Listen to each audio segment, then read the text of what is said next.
Hi friends, ఈరోజు ఈ వీడియోలో మనం పద కవితా పితామహులు అన్నమయ్య గారి జన్మస్థలం గురించి తెలుసుకోబోతున్నాం. రాజంపేట నుండి 6 కిలోమీటర్ల దూరంలో ఉన్న తాళ్లపాక గ్రామంలో అన్నమయ్య గారు జన్మించారు. ఈ ప్లేస్ వచ్చేసి కడప నుండి 50 కిలోమీటర్లు, తిరుపతి నుండి 95 కిలోమీటర్ల దూరంలో అయితే ఉంటుంది.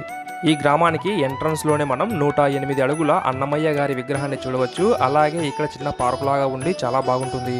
మనం గ్రామంలోకి ప్రవేశించగానే ముందుగా మనకు ఇక్కడ కనపడేది అన్నమయ్య ధ్యాన మందిరం. ఇక్కడ అన్నమయ్య గారు రాసిన వేలాది కీర్తనల వైభవం మనకు కనిపిస్తుంది.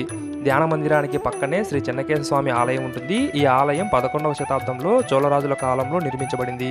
ఈ ఆలయానికి ముందు భాగంలో శ్రీ సుదర్శన చక్ర ఆలయం అయితే ఉంటుంది. ఇది భారతదేశంలోనే అత్యంత అరుదైన సుదర్శన చక్ర ఆలయాల్లో ఒకటి. ఇక్కడ మీరు చూడవలసిన ఇంకొక ముఖ్యమైన ప్రదేశం శ్రీ సిద్ధేశ్వర స్వామి ఆలయం. అన్నమయ్య గారి బాల్యమంతా ఈ గుడి ప్రాంగణంలోనే గడిచిందట. ఈ తాళ్లపాక గ్రామం గురించి అలాగే రాజంపేటలో చూడవలసిన ప్రదేశాల గురించి ఫుల్ వీడియో అయితే చేశాను. కింద ఉన్న లింక్ పై క్లిక్ చేసి చూసేయండి. అలాగే ఈ వీడియో మీకు నచ్చినట్లయితే లైక్ చేసి సబ్స్క్రైబ్ చేయండి.